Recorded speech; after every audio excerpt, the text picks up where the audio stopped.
All right, hello and welcome to Intercultural Studies. I'm Dr. Kalman Andrassy, and today we're going to be talking about intercultural communication as something more of a requirement in the interdependent global society, more so than merely a novelty or merely something that is optional for our relationships as they occur in our day-to-day social activities. Okay? So we're going to start today with the definition of intercultural communication, which would be, of course, the interaction between people from different cultural backgrounds.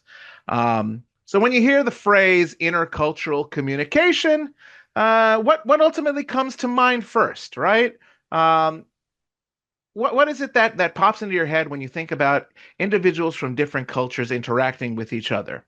Um, think of communication as a bridge, right? And intercultural communication is going to then be the building of bridges between different cultures.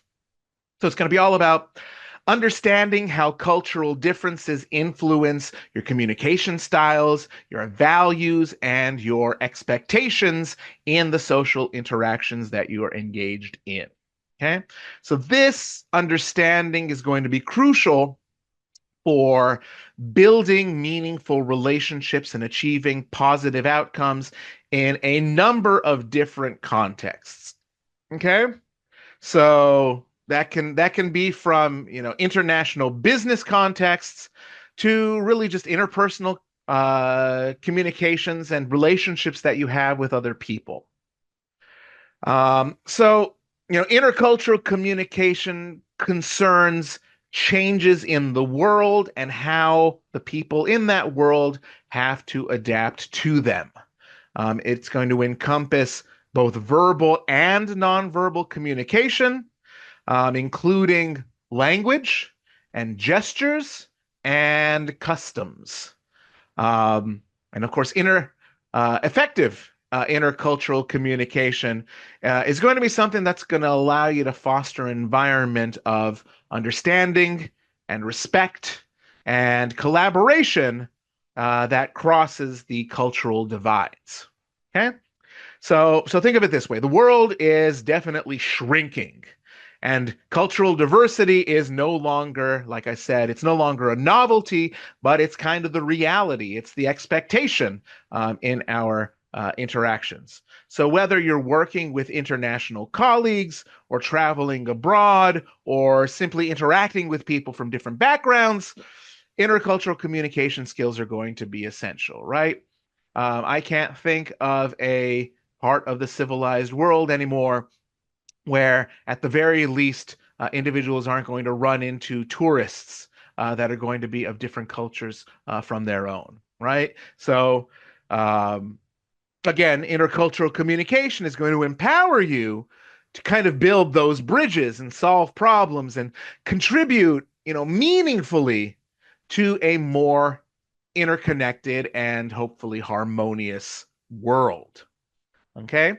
And of course, central to this whole idea is the notion that globalization is a driving factor in the interconnectedness that we see around the world, right? So, globalization is making the acquisition of intercultural communication skills absolutely imperative, right? Globalization has increased interconnectedness, which leads to more frequent interactions with people from different cultures, right? So think about it this way, right? If you wanted to purchase a, airplane ticket, you could pretty much get anywhere on planet Earth, or at least, within the vicinity of any location that you wanted to, using an airplane, probably within a day's journey, right? I mean, in some places they're going to be a little bit more remote, and you're going to have to tack on some time. But in general, to get to the general area, get to the continent and probably the country that you are hoping to travel to, it's not going to take you all that long. When back in the day, it'd take you months, if not years, to be able to reach certain parts of the world. You can literally do that within 24 hours, just about anywhere on the planet, right?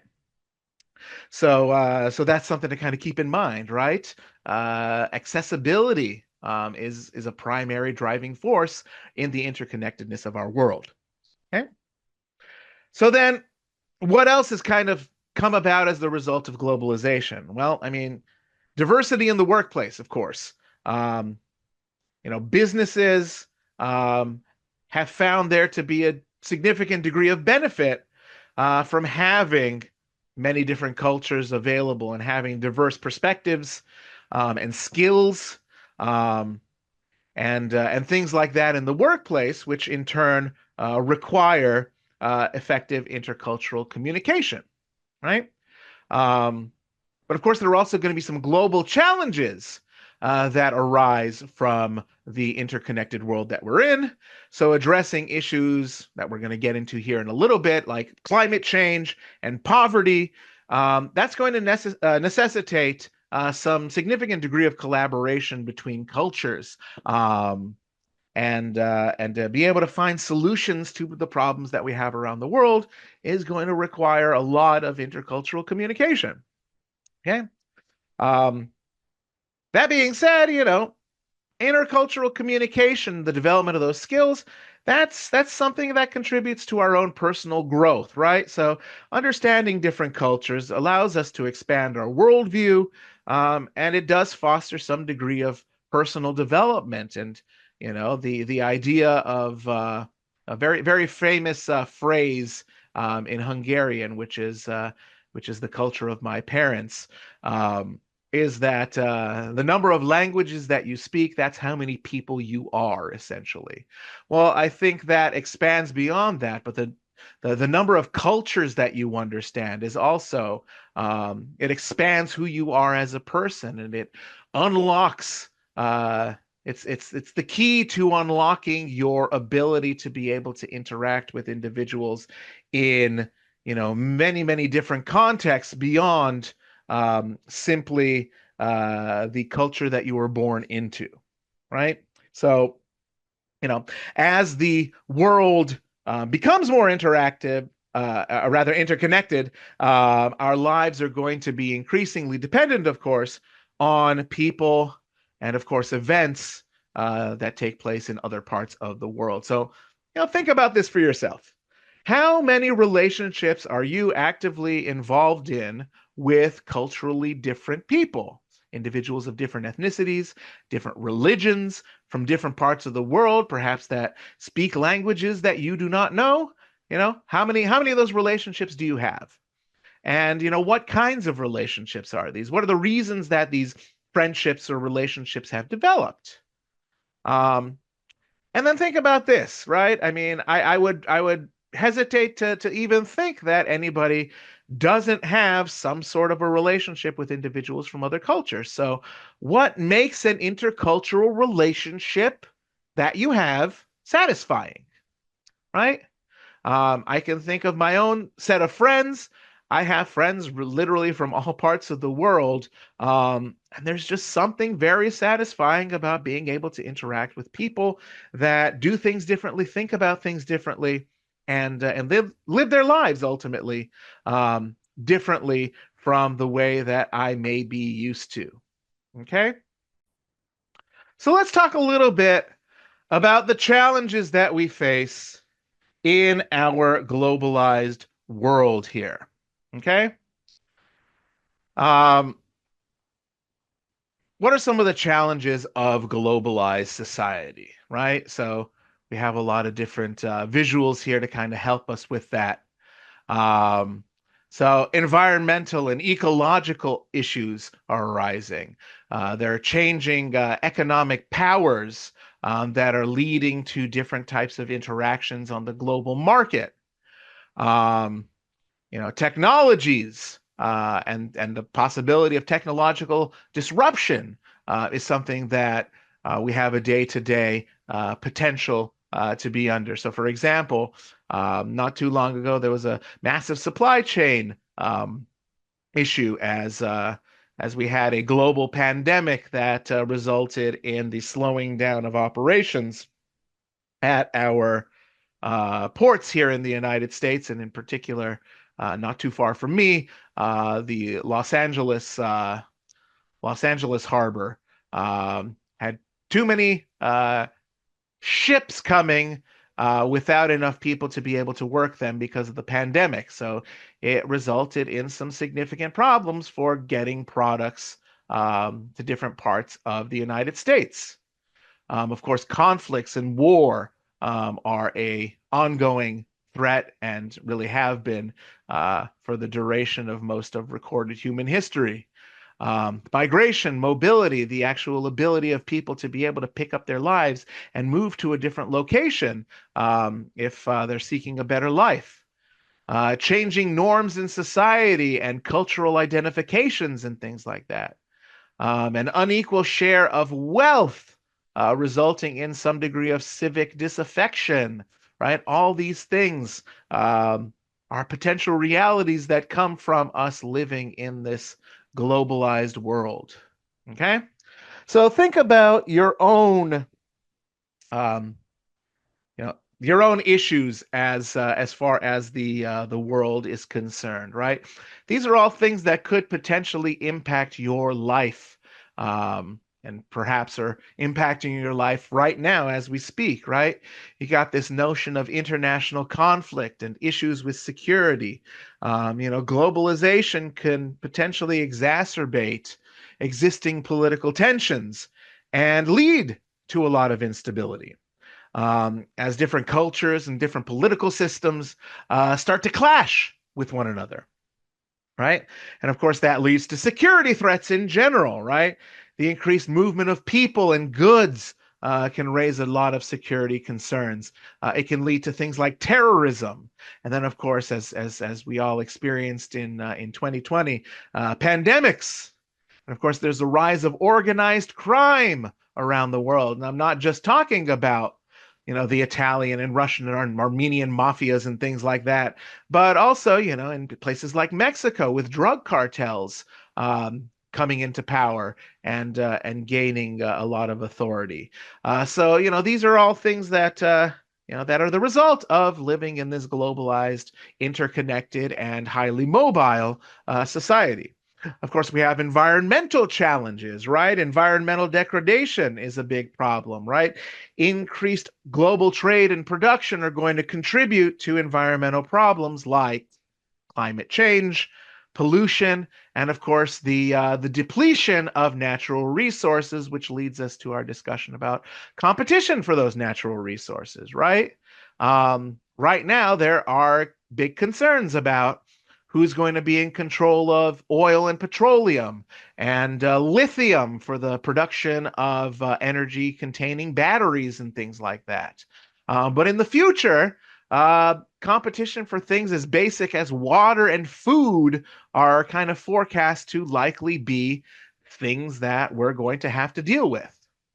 Of course, competition for jobs, especially here in the United States, close to 20 million undocumented immigrants are estimated to be in the country that are competing with individuals that are here with proper documentation or otherwise citizens, right?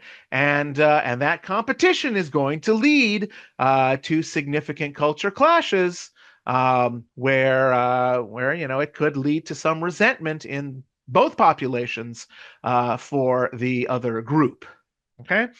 Of course, we have population shifts as well, which sees a lot of individuals moving away from where they are originally from into other parts of the world. You see that in the European Union with individuals from some countries going to other places in search of better work. Here in the United States, of course, you have a substantial amount of immigration coming in. But really, all over the world, you're seeing these significant shifts in the population. And that's going to lead to all sorts of different issues. Among them, perhaps economic inequality. Globalization has kind of led to economic growth for a lot of different people, but also has sort of widened the gap between the rich and the poor, both within as well as between different countries and among many countries, right? Uh, Another big concern in a lot of places is cultural homogenation, right? Um, so, for example, the spread of Western culture can threaten traditional cultural values and things like that. There are concerns about loss of culture and the loss of identity. Um, so you see, the advent of American music and McDonald's and Coca-Cola in some places that, some places are feeling threatened by that influence of a foreign presence like that of American products. You see some pretty significant clashes, right? The Russia-Ukraine war is in no small part due to some of these concerns as well, with a lot of the justification coming from Russia that Ukraine was engaging in a Ukrainification project, removing the Russian language from being taught in schools and things of that sort of nature. So, there's a lot of concerns about the dominant cultures in some places trying to impose their will upon other cultures. And of course, that leads to a lot of ethical kinds of dilemmas as well, right?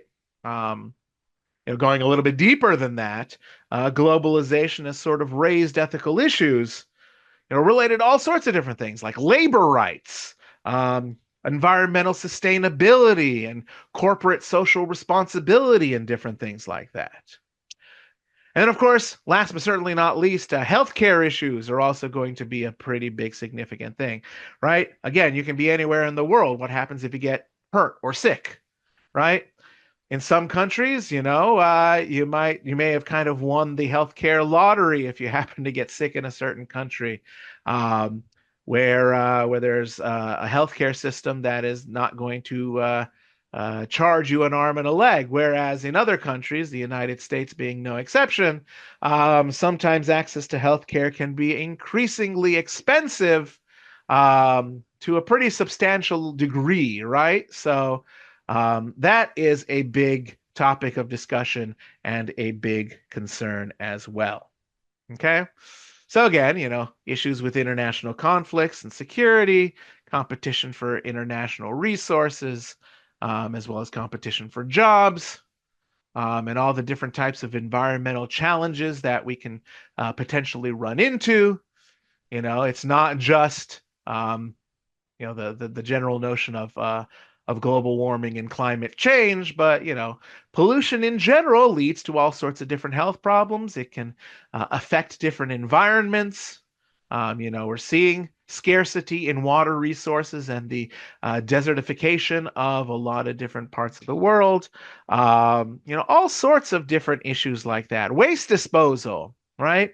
For the longest time, the United States had a recycling program, and a big part of that was to ship some of our waste to other countries that were able to utilize those resources pretty significantly. But now, there's even a push against that sort of thing as the landfills are being filled in those countries as well, often with Western waste. So there's all sorts of potential environmental problems that are kind of cropping up.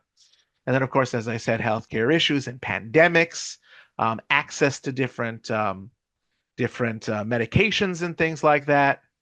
It wasn't too long ago, I think it was 2014, if I'm not mistaken, that the Ebola virus resurfaced pretty substantially in parts of West Africa, and also it made its appearance in places like the United States and Spain and some other places around the world.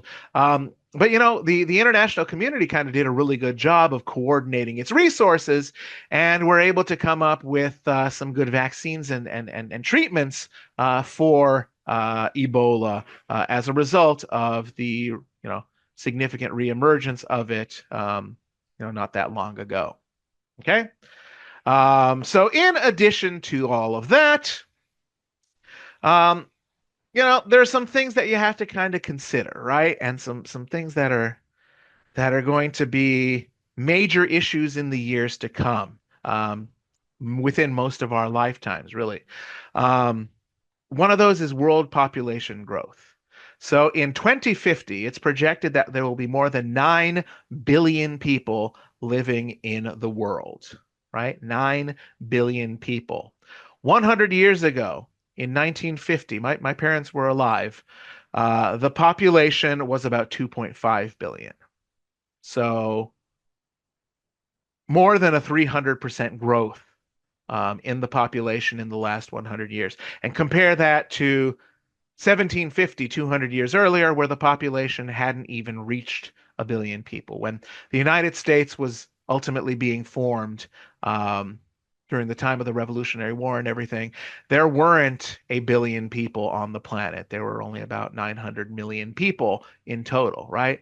So these numbers are getting to be very, very astronomically large, right? Um, roughly about 1,000 times more people on planet Earth than there were 300 years ago, right? And of course, mass migration and urbanization are going to be acting in tandem to bring people of different cultures into close proximity, which of course is going to potentially lead to cultural clashes, right? Um, and on the same token, the notion of intercultural integration, right, to some extent. Um, are there going to be new cultures arising because of the interactions of these cultures? Some other big problems, the aging population. Following World War II, you had a big population boom. The individuals born after World War II are generally referred to as the baby boomers. That's in reference to the population boom. So all these individuals now are getting to the point where they're of retirement age, they're becoming elderly, they're requiring elder health care, and in some cases, of course, end of life care. And that's throwing things out of significant whack in some parts of the world. Combine that with declining birth rates, and we're seeing some population crises in some part of the world. So what does this all mean? All these different issues that are being addressed in the world. We have increasing intercultural relationships stemming from a more heterogeneous and diverse world, which of course is going to yield both positive and negative aspects. So some other future scenarios that could potentially happen here, and some other potential problems that could be arising. So studies indicate that by 2050, 3/4 of the world, right, 75% of the world's population could experience water scarcity. Let that sink in for a second, right? Only 25% of the world will have ready access to water. And of course, water is our most indispensable resource. We can only live maybe a couple of days without water. And it's unfortunately a resource that can be overconsumed and misused and polluted on our planet, right?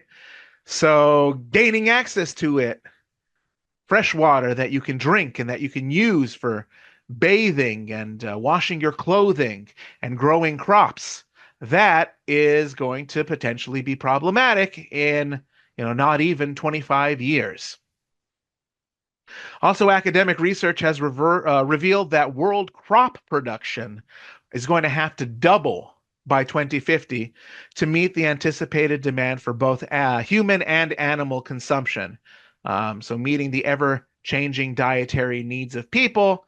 And of course, a big part of that is meat consumption in a lot of the world, which has significantly increased in the last 100 years or so. In order to meet those requirements, it's going to require a lot more crop production, which means the potential for food scarcity as well. Okay? And of course, issues of climate change are expected to lead to greater problems, a lot more hurricanes and tornadoes and floods and other natural disasters occurring all over the world. Um, so yeah, that's a big thing, right? And of course, we have another problem that our economic interdependency, right? The fact that so many countries are reliant on world trade in order to essentially just get by. It's leading to a number of dilemmas concerning politics, right? So among those, the protection of intellectual property is a significant legal concern. in the globalized economy. Copyright law, for example, is inconsistent across cultures, and some cultures think, they can take some sort of an existing media that is owned by one individual or another and utilize it on their own without paying royalties or anything like that. And that's going to lead to some potential legal clashes. Um, the United States has human rights kind of anchored in its legal tradition of political and civil rights. The very country is a polity that is grounded in a constitution that includes a Bill of Rights that guarantees certain human and civil rights. Um, and the United States is going to be interacting with places that, on the other hand, grounds their approach to the topic on a perspective that more assigns the highest priority to social and economic rights over individual rights, right? So places like China, for example, have this more of a collectivist mindset that could shun certain civil and human rights in favor of things that would be beneficial to the broader society, right? And of course, that's going to lead to a lot of clashes, right? Here in the United States, for example, the minimum wage is established federally at $7.25, and then of course in certain states, right now, uh, over $15 in some places.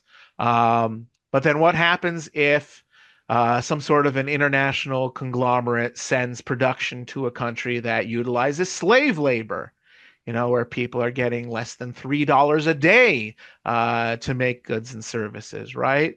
There's going to be a disconnect in that, and of course, there's going to be supply and demand related issues, as the costs of productions are going to, of course, be a lot cheaper for individuals that are utilizing slave labor than those that are paying a fair wage in other parts of the world, and so there's going to definitely be a competitive advantage to those sorts of individuals, right? Also, just technology in general, right? It's led to political and social interaction to a significant degree, which has led to a lot of polarization, right? Especially in the United States. Um, there is a significant degree of political polarization between the left and the right. Um, and a large part of that is access to technology and the more extreme wings of either side of the political ideology being able to make its message clear. Before the advent of the internet, for example, if you had extreme ideas, you were kind of alone and talking to yourself about those topics. But being able to post something on YouTube, for example, is going to allow for there to be a more readily available spread of information, and individuals that share in a particular perspective now are able to find online individuals who think like them, and they can get together and they can spread their message. And in some cases, that may be a good thing politically, as it allows for political diversity, but then in some cases it might be a negative thing as well if those extreme ideologies are rooted in negative aspects of the human experience, such as racism, sexism, and other things like that. Right? Now, it's not all doom and gloom, however, right? On the positive side, advances in communication technologies have enabled for rapid notification and dissemination of information, concerning things like humanitarian crises. And as I mentioned before, with the 2014 outbreak of Ebola in West Africa, it's a really good example of the complexity of the response to such an incident worldwide, right? So, the spread of technology has allowed for there to be a spread of ideas, again, some of which are good ideas, not just the negative ideas. Okay? So, what do you then have to keep in mind in terms of intercultural communication? What goes into that whole idea? Well, if you're going to be engaged in any type of intercultural communication, it's imperative that you are aware of a number of different things. First and foremost, the uniqueness of the individual, right? and the hazards of overgeneralizing. Just because somebody is a part of a culture or claims to be a part of a culture doesn't necessarily mean that they share in all the views of that culture, right? Just because somebody is, part of a particular culture doesn't mean that you can necessarily stereotype them and be accurate about their perspectives on things and the way that they're going to behave in every set of circumstances. So you need to be objective in your interactions, right?